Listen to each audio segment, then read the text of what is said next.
Mieloma múltiple. Soy Erika Tunerosa, psicóloga y coordinadora de pacientes de la Fundación Colombiana de Leucemia y Linfoma. Para mí es un honor darle la bienvenida al doctor Bonel Patiño, médico internista y hematólogo colombiano, actualmente vinculado al Departamento de Investigación en Mieloma Múltiple de la Universidad de California, San Francisco. Él muy gentilmente ha aceptado nuestra invitación para hablar sobre qué hay de nuevo en el tratamiento de mieloma múltiple, y para eso vamos a hacer una dinámica en la cual les pedimos el favor de ingresar al link por medio de su navegador de celular al www.menti.com con el código 25125. En este momento lo pueden ver en el chat con la dinámica de contestar unas preguntas que el doctor va a realizar en su presentación. Doctor Patiño, bienvenido. Usted tiene la palabra. Al final de su presentación destinaremos 5 minutos para resolver preguntas de los pacientes, quienes las podrán hacer por el chat. Bienvenido, doctor. Erika, muchas gracias. Buenos días a todos los que pues, están acudiendo a esta charla el día de hoy. Para mí es un motivo de inmensa alegría y es para mí un honor poder estar compartiendo con ustedes el día de hoy este espacio. Y quisiera pues agradecerle a la Fundación por la invitación, y es algo que me llena de regocijo poder compartir con los pacientes a los que quiero tanto y poder tener este espacio para explicarles desde otra perspectiva cosas propias de la enfermedad y resolver dudas. Entonces, bueno, el día de hoy vamos a hablar de qué hay de nuevo en el tratamiento de mieloma múltiple. Entonces, como ya les acaba de decir Erika a todos, les vamos a pedir el favor que entren al navegador de su teléfono celular e ingresen a esta página web www.menti.com y que ingresen este código que les aparece acá, 25125. Cuando abran el navegador les va a aparecer la opción para meter únicamente el código, lo ingresan para que se puedan conectar a las preguntas interactivas. De igual manera también podrían ver la presentación a través del teléfono celular. Entonces la primera pregunta que quiero hacerles antes de comenzar esta charla es: ¿cree usted que los tratamientos disponibles actualmente contra el mieloma múltiple han mejorado el pronóstico de la enfermedad en los últimos años? Entonces ya hay una respuesta, perdón, de alguien que dijo que no sabía. Vamos a ver si alguien más se conecta y responde, y vemos más o menos cómo es el concepto en general de todos ustedes acerca del desarrollo de los tratamientos nuevos en mieloma múltiple. Que eso es muy importante, pues, conocer el concepto que tienen previamente ustedes de las terapias actuales para poder ir avanzando en la charla. ¿Alguien más dice que sí creen que los tratamientos que hay actualmente han mejorado el pronóstico de la enfermedad en los últimos años? Vamos a esperar una tercera respuesta. Y si no, pues continuamos. Bueno, igual si no alcanzaron a contestar, no se preocupen que más adelante hay más preguntas y igual más adelante van a tener la opción de seguir contestando. Entonces vamos a ver cómo se han comportado a través del tiempo los descubrimientos de terapias en mieloma múltiple. Entonces aquí tenemos una gráfica en la que vemos cómo desde 1960 hasta el 2019 aparece esquemáticamente representado cómo los tratamientos han aparecido a lo largo de los años. Y el primer tratamiento reconocido en mieloma múltiple que existió fue en 1958 con el Melphalan, que es un medicamento que muchos de ustedes conocen y que actualmente se sigue utilizando como acondicionamiento durante el trasplante de progenitores hematopoyéticos, el trasplante de médula ósea.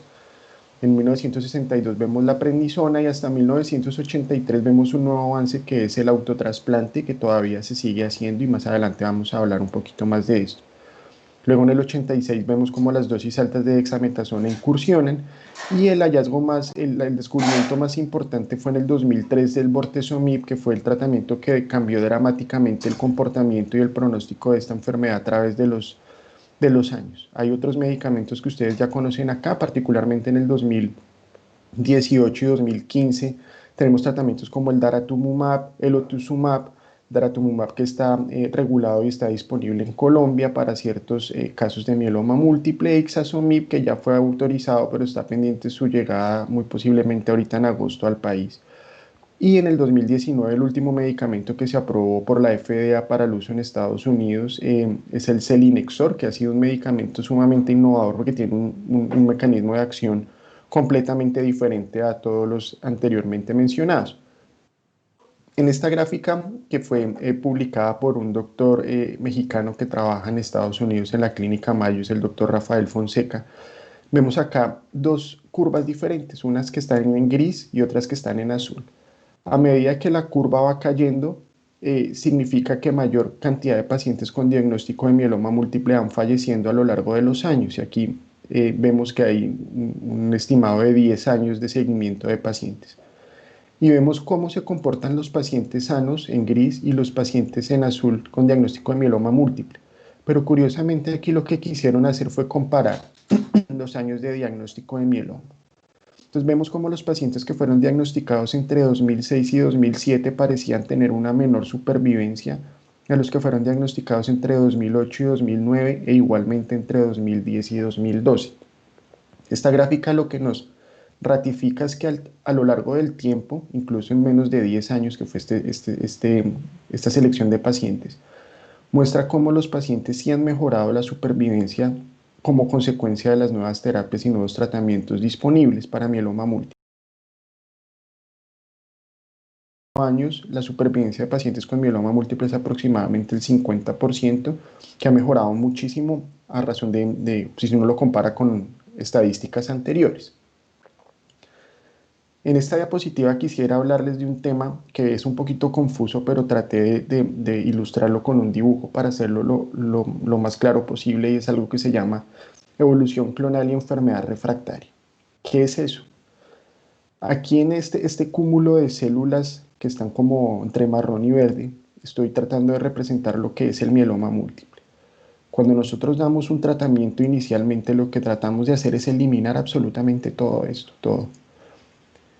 Sin embargo, a veces el tratamiento lo que logra hacer es erradicar solo estas celulitas que están en café, y las celulitas verdes son resistentes a la quimioterapia. Entonces, una vez todas estas células desaparecen, posteriormente puede presentarse una recaída solo de celulitas verdes que son resistentes a la quimioterapia. Estas proliferan, se comporta como la maleza. Si uno no es capaz de erradicarla de raíz, vuelve y crece, pero el problema es que estas que crecen son resistentes a la quimioterapia. Y eso es lo que nos genera dificultades de tratar las recaídas y las terceras y segundas recaídas, porque cada vez son recaídas con células mucho más fuertes y resistentes al tratamiento. Entonces, aquí vemos en este esquema cómo se comporta la enfermedad generalmente. Aquí vemos abajo cómo son los años a partir del diagnóstico, como si fuera una línea del tiempo también. Y vemos cómo presenta mieloma. Lo que vamos a hacer inicialmente es tratar la enfermedad para que el paciente entre en remisión, entre en respuesta y permanezca un largo periodo sin enfermedad activa. Sin embargo, el mieloma desafortunadamente sigue considerándose como una enfermedad incurable.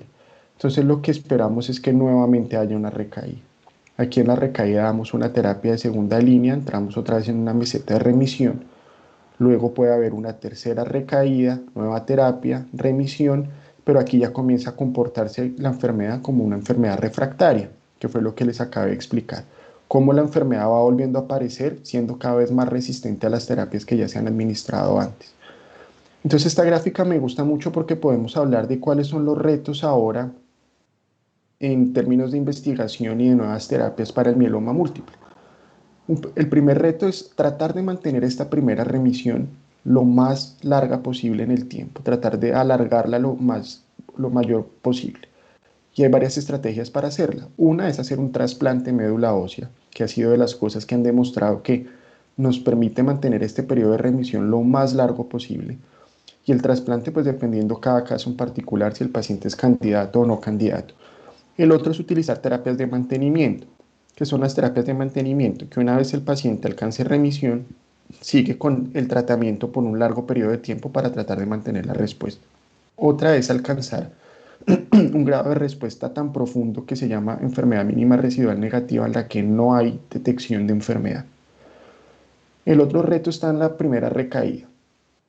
El reto es cómo hacemos para diagnosticar esta recaída tempranamente o para que no haya recaída, para que no haya más de una recaída o dos recaídas.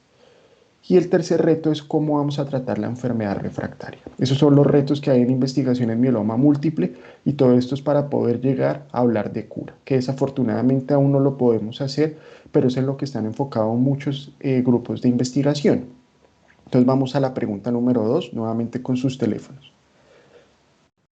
¿Qué tratamientos nuevos han escuchado o han leído sobre el mieloma múltiple? Aquí tenemos varias opciones, muchas de ellas disponibles actualmente en Colombia, otras no, pero que son tratamientos más o menos recientes. Entonces quisiera que votaran y miramos cómo está el panorama sobre el conocimiento de la enfermedad.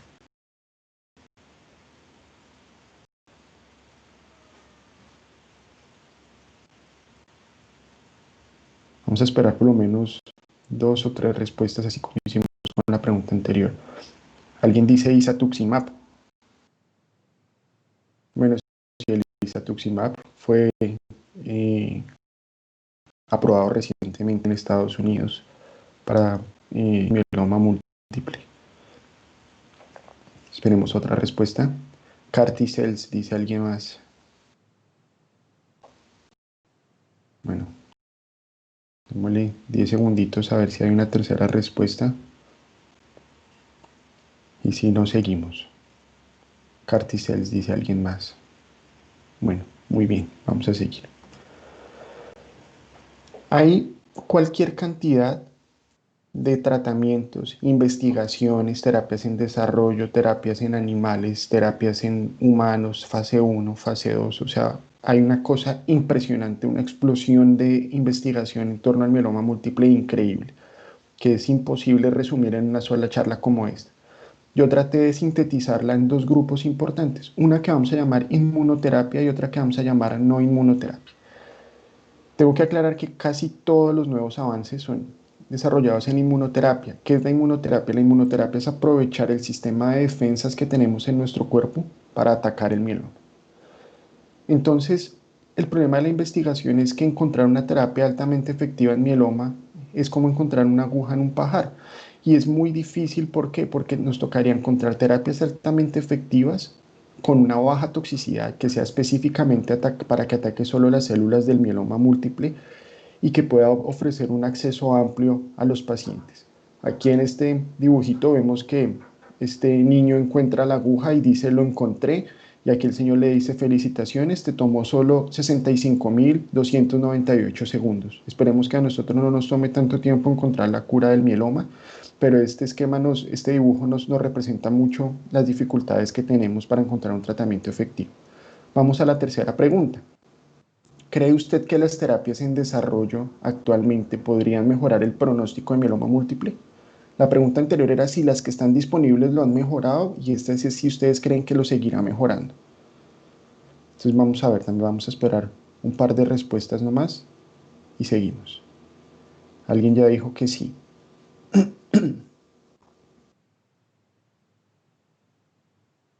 Vamos a ver si hay otra persona ya dijo que sí. Vamos a ver si esperamos una tercera. Muy bien. Los 3 que han votado dijeron que sí. Bueno, eso esperamos nosotros también. Otra persona dijo que sí. Vamos a seguir. Entonces vamos a empezar hablando de inmunoterapias y vamos a hablar de los CAR T-cells, que es un término en inglés para referirse a las células T con expresión de un receptor antigénico quimérico. Eso es lo que significa CAR en inglés. ¿Y qué es eso? Básicamente aquí tenemos al paciente con mieloma múltiple. A este paciente le sacan sangre y lo conectan a una máquina de aféresis, que es como una máquina similar a una máquina de diálisis, solo para obtener estas células T del paciente.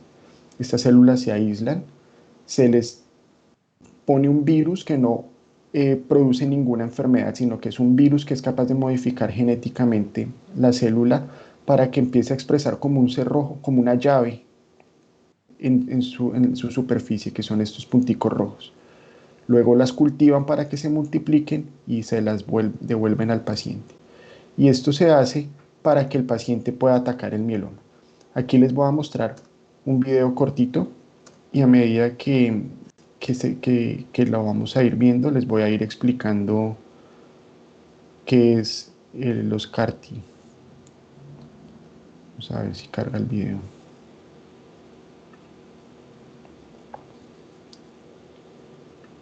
Ok, entonces aquí dicen qué es un CAR-T-cell. Entonces estas células azulitas, estos circulitos azules son las células T de la defensa, que son células que normalmente todos tenemos en el cuerpo. Y este circulito rojo es una célula de tumor, o sea, una célula de mieloma múltiple. Normalmente las defensas que están en azul son capaces de detectarla con el cerrojo y con la llave que les mostré, la reconocen y la eliminan, que es algo que es demasiado bonito y sucede normalmente en una persona sana. Estos receptores que están en la membrana son los que les digo que son como las llaves y el cerrojo, son capaces de reconocer cualquier tipo de célula tumoral y destruirla. Sin embargo, todavía no es muy claro por qué en algunas personas este tumor es capaz de crecer sin que las células T lo reconozcan para eliminarlo. Hay varias hipótesis, algunas se han confirmado, otras no. Entonces, hay unas en las que la célula de tumoral se camufla, aquí se pone en amarilla y la célula T pasa de largo, no la reconoce. O la otra es que tiene demasiados cerrojos y la célula T no es capaz de insertar pues la llave para reconocerla y de esta forma el tumor evade las defensas para ser eliminadas. Entonces, los CAR T-cells, que son una nueva aproximación terapéutica, lo que hacen es tomar estas células azules del paciente, le insertan un virus, que es un virus inactivo, que no produce ninguna enfermedad, sino que lo que hace el virus es reprogramar esta célula genéticamente para que sea capaz de expresar más cerrojos y más llaves en su superficie y tener como más arsenal para poder eliminar el tumor. Ya con este nuevo arsenal, aquí los vemos, ya tienen las llavecitas azules y amarillitas. Lo que hace la célula es capaz de reconocer ahora sí el tumor. El tumor no lo evade y es capaz de destruir el mieloma múltiple de esta manera. Que esto es algo muy, muy bonito. Es capaz de liberar agentes químicos para eliminar el tumor de esta manera. Entonces, aquí vemos nuevamente esta célula roja, es una célula de mieloma múltiple, y digamos que ellos, todos estos cerrojitos que tenían, que vimos en el video, tienen nombres diferentes. Lo que se está intentando hacer ahora es tratar de descubrir cuáles de estos es específico para esta célula de mieloma y que no de pronto puedan expresarse en células normales para que no vaya a haber toxicidad ni que las defensas terminen atacando al cuerpo sano, porque eso no lo queremos. Hay algunas que se han descubierto y aquí están los nombres, pero ¿cuáles son las más promisorias hasta el momento? Las que más prometen es esta que se llama BCMA y esta que se llama GPRC5D. Estas parecen ser altamente específicas para la célula de mieloma y parece que no se comparten su estructura en otras células del cuerpo sanas. Entonces, aquí les voy a mostrar un video. Esta celulita azul es un CAR-T y las rojas son tumorales. Y aquí vemos cómo la célula ataca las células tumorales. Esto es una representación microscópica en vivo de una célula real, cómo las destruye. Se las voy a volver a poner nuevamente. La azul es la célula sana y la roja las tumorales. Ahí las reconoce, se despliega y las ataca después de reconocerlas. Estas son células CAR-T reales en un modelo microscópico. Okay. Sigamos. ¿Cuáles son las limitaciones de los CAR-T? Que existen algunas formas en las que el tumor puede, después de un tiempo, escaparse del CAR-T. Pueden haber toxicidades cruzadas porque todos estos químicos con los que destruyen las células pueden destruir y producir ciertos tipos de toxicidad y enfermedades en la persona. La calidad de los CAR-T porque algunos se cansan y definir qué tipo de proteína de ataque se van a hacer. Aquí me perdonan que los colores se me cambiaron. Ahora aquí la célula roja es el CAR-T y las células azules son las células tumorales. Y aquí vemos cómo tienen los cerrojos en amarillo las células tumorales. El CAR-T viene, las elimina, pero después pueden sobrevivir las cafés que no tienen el cerrojo, o sea que son células negativas para el objetivo del CAR-T, y a pesar del CAR-T podría volver a recaer, o que expresan muy pocos cerrojos aquí en amarillo, y entonces el CAR-T solo podría eliminar algunas con las que tienen cerrojo, pero las demás no podría eliminarlas. Este es el mecanismo de escape. En cuanto a toxicidades, pues todos estos químicos que vemos aquí en punticos, esto es el tumor, todos estos punticos son los químicos que el CAR-T libera a la sangre y puede generar algunos efectos de toxicidad neurológica, algunos efectos de inestabilidad hemodinámica, tensión o alguna disfunción de algunos otros órganos. Entonces, ¿qué están intentando hacer en investigación para que esto no suceda? Uno es hacer algunos CAR-T que se puedan administrar dos tipos de CAR-T en un tiempo y luego otro. Aquí hay un CAR-T contra CD19 y otro contra BCMA en dos tiempos diferentes, que es el triángulo azul y el triángulo verde, que se llama coadministración, o otro que se llama bicistrónico, que es un CAR-T que tenga dos receptores diferentes. Por si la célula es capaz de esconder el azul, pues que el verde lo pueda atacar. Otro que se llama en tándem, que es en una sola proteína, para atacar a los dos receptores al tiempo. Vamos a hablar un poquitico de anticuerpos monoclonales. Rápidamente son los anticuerpos monoclonales. En este caso vamos a ejemplificar el daratumumab, que es el que está en rojito. Estas proteínas en rojo que parecen una Y, lo que hace es que se infunden por la vena al paciente, tienen la capacidad de reconocer las células malas, las marcan y con eso llegan las células de las defensas, que son estos que dicen aquí macrófago, NK, reconocen a la célula a esta célula tumoral a través del anticuerpo y las eliminan. Actualmente están pues isatuximab aprobado en Estados Unidos, el otuzumab que está aprobado en Colombia, pero creo que no se está comercializando, y daratumumab, y vienen anticuerpos monoclonales contra BCMA y GPRC5D también. Hay otros tipos muy similares que se llaman biespecíficos o BiTEs, que son anticuerpos que tienen dos receptores, uno que va a la célula T normal y otro que va a la célula de mieloma, para que las puedan acercar y asegurar que así las pueden eliminar cuando la célula de mieloma se esconde. Entonces hay unos SMA nuevamente contra GPRC5D y contra otros receptores que están en desarrollo también. Los últimos son los conjugados. Aquí tenemos otra vez esta Y roja, que son los anticuerpos que van y marcan la célula, pero esta vez, entonces esto funciona como un caballo de Troya. Lo que hace el anticuerpo es que se fija la célula del mieloma, la célula se la come, y una vez se la come, los punticos azules se liberan, y los punticos azules son quimioterapia. Se liberan dentro de la célula y daña toda la estructura de la célula de mieloma o daña todo el ADN de la célula de mieloma y lo que hace es destruirla. Ahorita hay un medicamento que es un anticuerpo contra BCMA y tiene un tipo de quimioterapia que está siendo aprobado, ya tiene estudios muy adelantados y yo creo que será aprobado rápidamente, que se llama belantamab mafodotin y es contra BCMA y yo creo que va a dar muy buenos resultados. En cuanto al grupo de no inmunoterapia, tenemos uno que particularmente es una investigación que se está adelantando aquí en la Universidad de California en San Francisco, que es cómo hacer que las células que ya han sido atacadas, por ejemplo, con daratumumab, y empiezan a esconder sus cerrojos, podamos volver a darle un medicamento como la azacitidina y podamos volver a resensibilizar estas células a la terapia y que vuelvan a expresar este cerrojo para volverles a dar daratumumab. Por eso llamamos como resensibilizar las células a las terapias actuales. Y nuevas combinaciones es simplemente utilizar los medicamentos que ya existen y funcionan.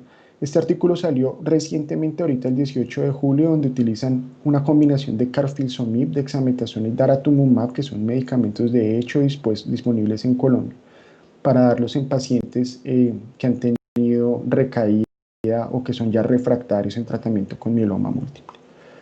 Vamos a la cuarta pregunta. ¿Cuál de las terapias en desarrollo presentadas le causó más interés o cuál cree que puede ser mejor de las que acabamos de hablar? Vamos a esperar 2 o 3 respuestas y seguimos ya para terminar. Alguien dice que los CAR T-cells. Sí, de hecho los CAR T-cells yo creo que es lo que más investigación ha generado alrededor del mundo y es una cosa sumamente bonita e interesante. Todavía falta mucho por aprender y encontrar de estas terapias, pero es lo que quizá de lo que más está prometiendo, aunque las otras están también muy buenas. Bueno, 2 personas más dicen que CAR-T, alguien dice que anticuerpos monoclonales. Bueno, muy bien, sigamos. Bueno, muchas gracias. Esta fue una foto que me tomé en una sesión que hubo en un conversatorio con la Fundación también en el Instituto Nacional de Cancerología, con mucho cariño y que recuerdo con mucho aprecio a mis pacientes. Y bueno, si tienen preguntas o comentarios, pueden hacerlos a través del chat o pueden hacerlos a través del teléfono para que aparezcan en pantalla.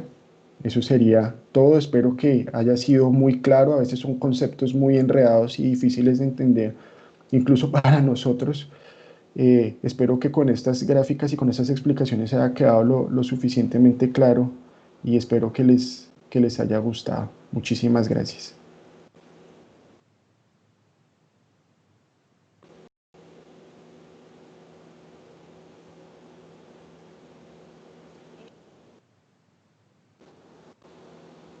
Doctor, muchas gracias por este tiempo y por este espacio tan enriquecedor que nos brinda y tan importante. Tenemos unas preguntas. La primera pregunta nos la hacen por el WhatsApp y es, ¿cuál puede ser la expectativa de vida de una persona de unos 75 años que recibió trasplante de médula recibido hace 5 años? Bueno, eso es muy variable, es una buena pregunta. A mí, yo siempre le dije a mis pacientes en consulta que a mí no me gustaba hablar mucho de estadísticas con ellos porque las estadísticas a veces pueden ser crueles. Digamos que uno decirle a un paciente que con una enfermedad tiene una expectativa de vida de 1 o 2 años me parece injusto, primero con él y con la familia, y segundo porque es que las estadísticas nos hablan es de un promedio, pero en ese promedio podemos encontrar pacientes que viven un mes como pacientes que viven 15 años y tratar de predecir quién va a estar en cuál grupo es sumamente difícil. Pero digamos que si es un paciente que ha recibido trasplante hace tanto tiempo y sigue en respuesta, la respuesta la ha sostenido y sigue sus controles y sus controles se ven bien, eso es algo que en un principio es muy prometedor, o sea, es algo que le genera a uno una buena esperanza. Que el trasplante haya funcionado y haya mantenido la respuesta por largo tiempo es algo muy, muy alentador. Definir un tiempo exacto en esas condiciones es bien difícil, pero parece ser que los pacientes que logran mantener una respuesta con trasplante mayor a 2 o 3 años tienen muy buen pronóstico. Los que logran mantener una respuesta de un trasplante menor a 1 año, desafortunadamente no es tan bueno el escenario. Pero si en este caso ya lleva 5 años de trasplante y sigue en respuesta y está muy bien, digamos que las cosas son muy alentadoras, pero es difícil, honestamente, lograr predecir una fecha o una cosa exacta. Muchas gracias, doctor. La siguiente pregunta que tenemos es de acuerdo a los estudios y avances que nos presenta, ¿cuánto se demorarían esos estudios en llegar acá a Colombia? Y cómo ellos como pacientes podrían participar de esos estudios sabiendo que residen en Bogotá, en Colombia. Bueno, eso es otra buena pregunta. Hay muchos centros en Colombia que hacen investigación clínica con tratamientos de la industria. Eh, Eso depende según dónde abran el ensayo clínico y qué centros van a estar enlistando e inscribiendo pacientes. Para anticuerpos monoclonales y terapias, por ejemplo, yo recuerdo que en el instituto estuvo haciéndose ensayo clínico de Ixazomib, que ya de hecho fue aprobado y llega ahorita en agosto, y ese estudio fue hace como 2 años. Hubo un par de pacientes que lograron entrar al ensayo clínico de Ixazomib, pero para el caso específico de CAR T-cells es bien difícil porque desafortunadamente los CAR T son demasiado costosos. No han sido todavía autorizados para mieloma múltiple en Estados Unidos, ni siquiera en Europa tampoco, pero la terapia está alrededor de $500,000 y de entrada ya ellos dijeron que en Latinoamérica ni en algunos países del Caribe ni África iban a pensar en comercializarlos. No sé si estén planeando hacer ensayos clínicos, pero honestamente no creo. Perfecto, doctor. Y ya una siguiente pregunta en el WhatsApp es, doctor Bonel, ¿la terapia CAR-T va enfocada también a pacientes que ya han sido recibido tratamientos previos o como primera línea? Como primera línea, no. En Estados Unidos se están haciendo ensayos clínicos de CAR-T porque no está aprobado todavía para su comercialización en mieloma. En leucemia sí está aprobado, pero en mieloma no. Se están haciendo ensayos clínicos, pero en pacientes con varias recaídas. No se utiliza por ahora en primera línea, solo en pacientes con varias recaídas. Aquí hay una pregunta cortitica que pusieron en el Mentimeter que dice, tengo 14 años con mieloma, no me he realizado trasplante nunca, nunca he tenido recaída y estoy tomando lenalidomida con aciclovir. ¿Qué otro medicamento superior al que estoy tomando podría tomar? Yo creo que ese es el mejor medicamento que estás tomando ahorita para quien sea que me haya preguntado. Y si va con 14 años sin recaída, es algo buenísimo. O sea, ahí sí como hacen los técnicos de fútbol que dicen que equipo ganador repite, creo que eso muchas personas hacemos en mieloma. Si con 14 años sin recaída, si estás con lenalidomida, no nos vamos a poner a arriesgarnos. Esa es la mejor opción. Lo que sí hay que hacer es continuar con los controles periódicamente. Muchas gracias, doctor. Le agradecemos por su espacio. Le deseamos un feliz día, doctor. Para Bueno, nosotros siempre será un placer escucharlo. muchísimas gracias. Gracias por la invitación y muchos saludos a todos y que estén muy bien y que tengan un buen día. Muchas gracias, doctor. A los pacientes los invitamos a que sigan conectados con nosotros y a que no se pierdan el panel a continuación, en el que hablaremos sobre la importancia de ser pacientes informados y participativos. Muchas gracias a todos.